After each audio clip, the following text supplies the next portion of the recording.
ഇപ്പം അതിലൊരു പാട്ട് ട്രെൻഡിങ് ആണ് ഭയങ്കരമായിട്ട്. ടോവിനോ തോമസ് അതിന് നായികയായിട്ടുള്ള ഒരു പാട്ട് ഭയങ്കര ട്രെൻഡിങ്. ഇപ്പോൾ റീൽസിൽ മൊത്തം അതാണുള്ളത്. നേരിട്ട് രക്ഷയില്ല. അടിപൊളി അടിപൊളി പാട്ട്. കരിയർ ബെസ്റ്റ് ആണോ പ്രകടനം? ടൊവിനോയുടെ കരിയർ ബെസ്റ്റ് പ്രകടനം. പിന്നെ കരയിപ്പിച്ചോളാന്നില്ലേ സുരാജേട്ടനെ എടുത്ത് പറയണ്ട. സുരാജേട്ടനൊക്കെ അടിപൊളിയാണ്, സൂപ്പറാണ്. സുരാജേട്ടനെ ടോവിനൊക്കെ നല്ല കോമ്പിനേഷനാണ്. അത്യാവശ്യം നല്ല മൂവിയാണ്.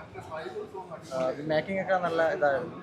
ട്രൈബലിനകത്തുള്ള ഒരു അവർക്കുള്ള ഒരു വേറെ പാട്ടും ബീജും ഒക്കെ നല്ല ഇതായിരുന്നു. പിന്നെ ജേക്സ് ബിജോയുടെ സൂപ്പർ ആയിരുന്നു. ബിജു ഒക്കെ നല്ല പടം. അതുപോലെ തന്നെ സിനിമാറ്റോഗ്രഫി ടെക്നിക്കലൊക്കെ സൂപ്പർ ആയിട്ടുണ്ട്. ഫസ്റ്റ് വാച്ചാണ്, ഇമോഷണലി കണക്ട് ആവുന്ന കിടിലൻ പടമാണ്. രക്ഷയില്ല. ക്ലൈമാക്സ് ഒക്കെ നല്ലപോലെ ചെയ്തിട്ടുണ്ട്. ജേക്സ് ബിജിയുടെ ബിജിഎം സിനിമാറ്റോഗ്രാഫി സീനുണ്ട്. സുരാജേട്ടനും കൊള്ളായിരുന്നു, നല്ലപോലെ ചെയ്തിട്ടുണ്ടല്ലേ. നല്ല മൊത്തം പടം നല്ല പൊളിറ്റിക്കൽ ഇഷ്യൂസിനെ വളരെ നന്നായിട്ട് കൈകാര്യം. സമരത്തെ ആസ്പദമാക്കി ആദിവാസികൾ ഭൂമി അവകാശത്തിന് വേണ്ടി, ആദിവാസികളാണ് യഥാർത്ഥത്തിൽ ഭൂമിയുടെ അവകാശികൾ. നമ്മൾ ആദിവാസികൾ എന്ന് പറയുന്നത് അതുകൊണ്ട് തന്നെയാണ്. പക്ഷേ അവർ ഭൂമി കിടപ്പാടമില്ലാതെ ചെയ്ത സമരം, അതിനെങ്ങനെയാണ് ഒരു കാലത്ത് നമ്മുടെ സ്റ്റേറ്റ് അടിച്ചൊതുക്കിയത്, അതെല്ലാം ചർച്ച ചെയ്യപ്പെടുന്ന സിനിമയാണ്. നമ്മുടെ തമിഴ്നാട്ടിലെ അസുരൻ മൂവിയൊക്കെ പോലത്തെ, അതേപോലെ മാരി സെൽവരാജ്, വ്യക്തമാരൻ, രഞ്ജിത്ത് ഇവരൊക്കെ എടുക്കുന്ന രീതിയിലുള്ള ഒരു മൂവിയാണ്. പൊളിറ്റിക്കൽ മൂവിയാണ്. ഭയങ്കര ഇമോഷണലാണ്. നമ്മൾ ചെറുപ്പത്തിൽ ഞാൻ 2ാം ക്ലാസ്സിൽ പഠിക്കുമ്പോഴാണ് മുത്തങ്ങ സ്ഥലം നടന്നത്. അപ്പോൾ ആ സമയത്ത് ഞാൻ പത്രത്തിലൊക്കെ വായിച്ചിട്ടുണ്ട്. അപ്പോൾ ആ വായിച്ച ചിത്രങ്ങളൊക്കെ നേരിട്ട് അത് വീഡിയോ ആയിട്ട് കാണുമ്പോൾ ഒരുപാട് കരഞ്ഞു. കരച്ചിട്ട് എനിക്ക് അടക്കാൻ വേണ്ടി പറ്റിയില്ല. ഞാൻ പൊട്ടി കരയുമായിരുന്നു. പക്ഷെ പറയുമ്പോൾ തന്നെ ഭയങ്കര ഇമോഷണൽ ആവുന്നുണ്ട്.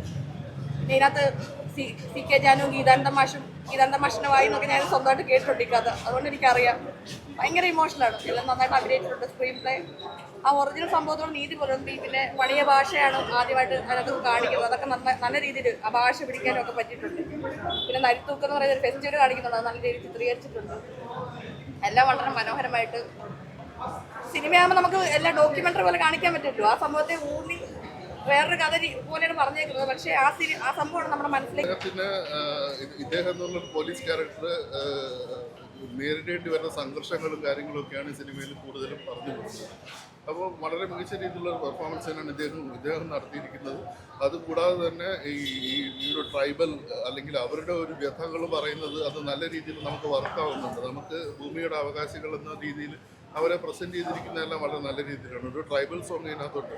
ഓൾറെഡി ഈ സിനിമയിലെ പാട്ടുകളെല്ലാം ഹിറ്റ് ചാർട്ടിൽ ഉണ്ടായിരുന്നെങ്കിലും ഈ ഒരു ട്രൈബൽ സോങ് അതിന് വിഷ്വലൈസ് ചെയ്തിരിക്കുന്നത് വളരെ മികച്ച രീതിയിലായിരുന്നു. കൂടാതെ പെർഫോമൻസ് പറയുകയാണെങ്കിൽ ടോവിനോ വളരെ നന്നായിട്ട് തന്നെ ചെയ്തിട്ടുണ്ട്.